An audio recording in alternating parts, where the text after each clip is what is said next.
Lord of the Mysteries. Chapter 426.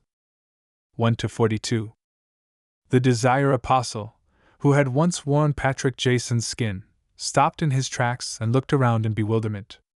Only now did he vaguely realize that danger was approaching. He was at the edge of a garden where the grass had withered due to winter and was revealing dark brown soil. On the right side of the street, there weren't many pedestrians on the weekday afternoon. At this moment, there were only a few people passing by, but they didn't notice anything out of the ordinary. Suddenly, a silver glint appeared in the eyes of the Desire Apostle, and a person decked out in full body armor emerged from the other side of the garden. The armor was stained with congealed blood, diagonally from its left shoulder all the way down. It exuded a bewitching beauty and appeared to be extremely heavy. Every step it took slightly shook the ground. Upon seeing this blood-stained silver armor, the Desire Apostle felt as if he couldn't breathe properly, as if he had met his most terrifying nemesis. How are they here so quickly? They saw through my ruse so quickly? The Desire Apostle regained his calm and cold-bloodedness, fully focused on sensing the emotions and desires of the Beyonder inside the blood-stained silver armor. However, to his despair, the silver armor completely blocked his Beyonder powers. It was as if he had touched a rock, a piece of cold armor which had no one in it. The Desire Apostle had no choice but to raise his right hand, spreading out his giant bat wings and bringing with it some blue flames that rapidly condensed. At that moment, a silver light flashed from his right palm, and his thumb fell to the ground. The wound was extremely clean. Amidst swooshing sounds and a flash of silver light, the remaining 9 fingers of the Desire Apostle were severed. The suitcase he was carrying also fell to the ground with a thud. The Desire Apostle's pupils immediately contracted to a needlepoint, and he flapped a pair of huge bat wings on his back to escape in another direction. The shadow under his feet shrank back without anyone realizing it, hiding in one spot. The Desire Apostle had only taken 2 steps when countless silver lights burst out from his body like blooming fireworks. The thick black liquid that covered his body splashed to the ground like raindrops. His forearm, arm, shoulders, ribs, neck, and other parts of his body broke off and smoothly slid downwards. Splat! Splat! Splat! The pale, blood-stained intestines of the Desire Apostle splashed to the ground, along with his squirming stomach and his beating heart which had yet to cease. The place where he stood was where the blood was the thickest. The further he went, the more splat it looked, which when put together, they formed a beautiful flower of death. A Sequence 5 expert, a Desire Apostle who had just completed an impossible assassination, was dismembered without any resistance. This was a Grade 1 sealed artifact. This was the sealed artifact that had caused over 100,000 people to lose their lives. Sealed Artifact 1-42. Dressed in that terrifying-looking armor, Leonard Mitchell struggled to take 2 steps forward, sized up the dismembered body on the ground, and raised his voice. "He's not completely dead yet." He paused for a moment and then added, "Different devils have different characteristics. This Desire Apostle is a shadow shifter. He's just abandoned his own body, only leaving a shadow behind." While Soul Assurer Soist instructed a number of Nighthawks and members of the machinery hive mind to keep ordinary people at bay, he surveyed the scene and listened to Leonard. He took out his pocket watch and opened it. He asked with a serious expression, "There's only 10 minutes left, is it enough?" "Don't force it." "No problem. 1-42 has locked onto him. I can sense its excitement," Leonard said without hesitation. Soist spread his red-gloved fingers and said to the other Nighthawks, "Bring hot water with you and follow Leonard closely. Once there are any problem, switch with him immediately and dig a bathtub on the spot. Also leave marks. The other team members and I will quickly catch up." Tap! Tap! Tap! The blood-stained silver armor began running in pursuit. Despite looking heavy, it was incredulously fast.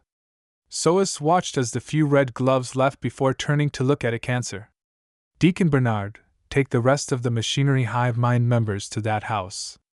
Watch the Duke's guards and anyone else that's alive at the scene." "Watch?" A cancer subconsciously returned with a question.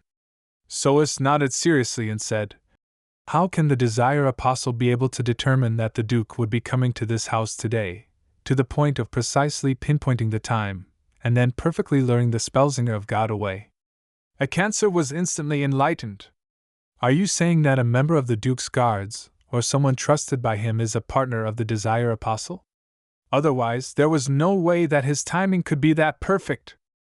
The so-called operation wouldn't have any chance of success otherwise. It can only be said that this is the most probable cause.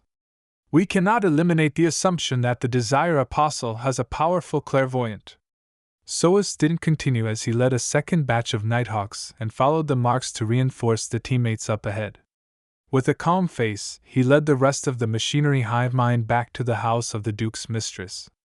He looked up at the pale sun behind the thin fog and knew that the situation in the whole of Backland, and even the whole of the Lone Kingdom, or even the world, would change because of what had happened today.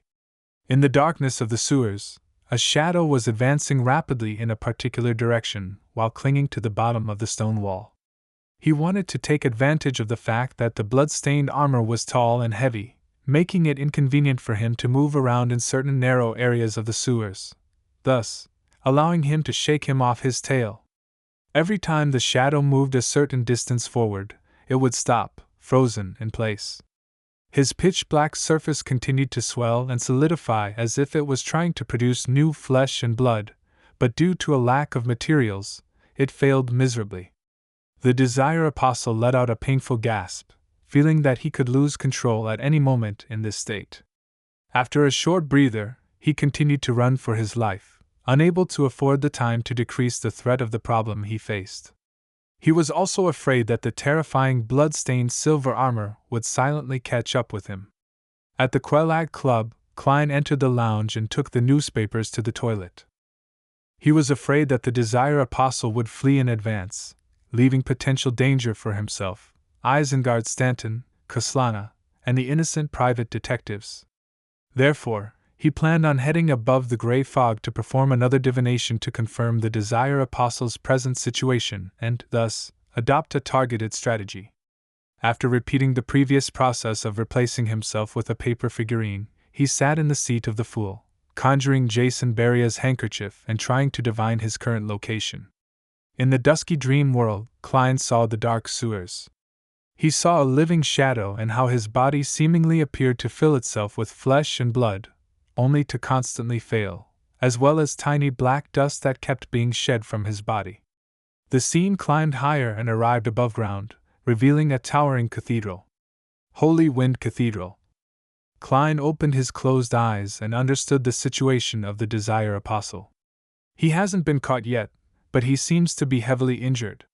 His condition is in terrible shape and it's filled with abnormalities. His suitcase is gone too. It must have been dropped when he was injured. Klein thought for a moment. Using divination, he recalled the map of Backland and made it appear before his eyes. Similarly, he came up with a rough layout of Backland's sewers. Having previously made full use of the sewer system, he had always been gathering similar information such as this. The main focus was on East Borough, the Backland Bridge area, and the area where he was located in, Sherwood Borough. After some hard work, he had long completed the first stage of his plan of understanding the main layout of the sewer network. To have a more in-depth understanding of it would require an extremely long period of persistence. When the time came, Klein even thought of infiltrating Backland's municipal hall and directly sneak a peek at the design prints. According to the two maps and the scene seen in the dream divination, Klein noticed that the Desire Apostle, Beria, hadn't fled in the direction of the Tussock River. Instead, he had taken the opposite route to Hillston Borough, as if he wanted to pass through and enter the artificial lake in Empress Borough. In other words, he's getting closer and closer to me. Klein's mind stirred as he suddenly had an idea. Although I'm not sure which sewer he'll pass through, I can make a judgment via divination. He's heavily injured and in a very strange state. His interference in this aspect has turned extremely weak. At close distances, it's not like I can't find him. After all, I've seen what he really looks like, and I have a grasp of his aura. When it comes to finding people, I'm a professional. I have to do something. I can't let him escape just like that. There's still time. After confirming the degree of danger, Klein made up his mind and returned to the real world. He took out the candle, quickly set up a ritual, summoned himself, and responded to himself. Not long after, there was a figure in black armor, wearing a black crown, and a cloak of the same color in the bathroom. It was Klein in his spirit body state, while carrying the Black Emperor card. He also included mystical items such as the sun brooch and biological poison bottle, so as to ensure success. Then, he disappeared into the air and left the Quelag Club in another direction. The current Klein could fly, so he was very fast, but he couldn't cause any wind, because he was a spirit body. He scraped past a tree and took away a dead branch. Having seen Jason Beria's actual appearance before, together with his own memory and the handkerchief as a medium, Klein, combined with the layout map and the dowsing rod divination, quickly determined the sewer areas that Jason had passed. After entering the pitch-black and fetid area, Klein used his maximum speed to pass through a large number of narrow areas and entered a relatively spacious area. The dark river flowed, and a mixed smell filled the air. He would occasionally change his direction and chase after Jason Beria. The Desire Apostle nearly lost control again. He stopped and pressed himself against the damp walls and cold pipes, trying hard to rein in his bloodlust and his desire to kill. Pant. Pant. The thin shadow started to move. At this moment, he suddenly turned his head to look at the spot he had just passed. The pitch-black armor and the black crown first entered his eyes, outlining an extremely imposing figure. Behind the figure, the weightless cloak lightly swayed as he moved forward. "It's nearby!" A body of heavy silver armor stained in blood went through the entrance and climbed down to the sewers.